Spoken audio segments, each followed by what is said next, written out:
नमस्कार, आप देख रहे हैं स्काईनेट टीवी इंडिया। पेश आज के मुख्य समाचार। मध्य प्रदेश विधानसभा चुनाव को लेकर आज एग्जिट पोल जारी हुए हैं, जिसमें बीजेपी एक बार फिर सत्ता पर काबिज होते नजर आ रही है। कांग्रेस भी कड़ी टक्कर दे रही है। मध्य प्रदेश में बीजेपी को 140 से 162 सीट मिलने का अनुमान है। वहीं कांग्रेस को 68 से 90 सीट मिलने के आसार हैं।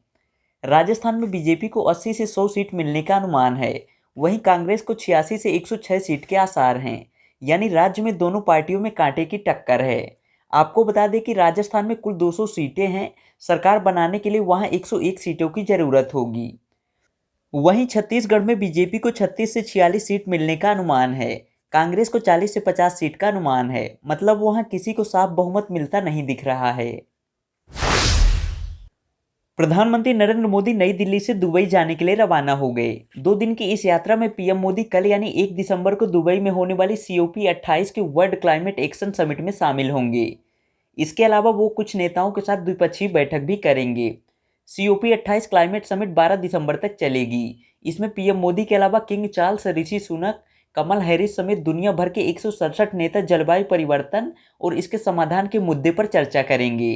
पिछले कुछ सालों में क्लाइमेट चेंज पूरी दुनिया के लिए सबसे बड़ी चुनौती बनकर उभरा है। इस बैठक का फोकस फॉसिल फ्यूल और कार्बन एमिशन पर लगाम लगाना होगा। तेलंगाना की 119 विधानसभा सीटों पर मतदान की समय सीमा 5 बजे खत्म हो गई। चुनाव आयोग के मुताबिक शाम 5 बजे तक 63.94% मतदान हुआ। प्रधानमंत्री नरेंद्र मोदी ने गुरुवार 30 नवंबर को विकसित भारत संकल्प यात्रा के लाभार्थियों को वर्चुअली संबोधित किया। पीएम मोदी ने कहा कि पहले की सरकारें खुद को माई बाप समझती थी। पीएम ने आगे ये भी कहा कि मेरे लिए सबसे बड़ी जाति गरीब महिलाएं, युवा और किसान हैं। इन्हें मजबूत बनाकर भारत को विकसित राष्ट्र बनाएंगे। पीएम ने कहा कि हमारे अमृत स्तंभ हैं हमारी नारी शक्ति, हमारी युवा शक्ति, हमारे किसान और हमारे गरीब परिवार। केंद्र सरकार ने सेना की ताकत बढ़ाने और डिफेंस प्रोडक्शन को बढ़ावा देने के लिए 97 तेजस और 156 प्रचंड लड़ाकू हेलीकॉप्टर की खरीद को मंजूरी दे दी है।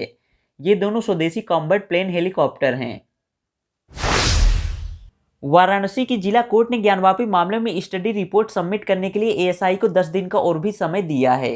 साथ ही जिला जज अजय कृष्ण विश्वेश की कोर्ट ने ASI को वार्निंग भी दी है। उन्होंने कहा कि हर हाल में इस बार रिपोर्ट सबमिट करें। मध्य प्रदेश के मुख्य सचिव वीरा राणा ने गुरुवार को चार्ज संभालते ही कामकाज की शुरुआत कर दी। इकबाल सिंह बैस रिटायर हो गए हैं। 6 महीने के 2 बार मिले एक्सटेंशन के बाद बैस का कार्यकाल 30 नवंबर को पूरा हो गया। गुरुवार को कैबिनेट बैठक में उन्हें विदाई दी गई। इंदौर में लगातार दूसरे दिन घना कोहरा छाया रहा। गुरुवार सुबह विजिबिलिटी में कमी आई। लोगों को 100 मीटर दूर तक देख पाना भी मुश्किल था। सुबह 8:30 बजे तक गाड़ियों के हेडलाइट ऑन करके ड्राइविंग करनी पड़ी। मध्य प्रदेश में पिछले 5 दिन से मौसम सर्द है। गुरुवार को भी ज्यादातर शहरों में बादल छाए रहे तो भोपाल, इंदौर समेत प्रदेश के 13 जिलों में बारिश हुई। गुना में सबसे ज्यादा 15 मिलीमीटर यानी आधा इंच से ज्यादा पानी गिरा।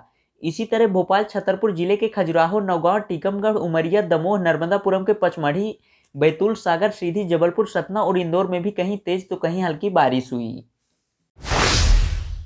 कल दिन भर की प्रमुख खबरों के साथ फिर मिलते हैं, तब तक के लिए शुभ रात्रि।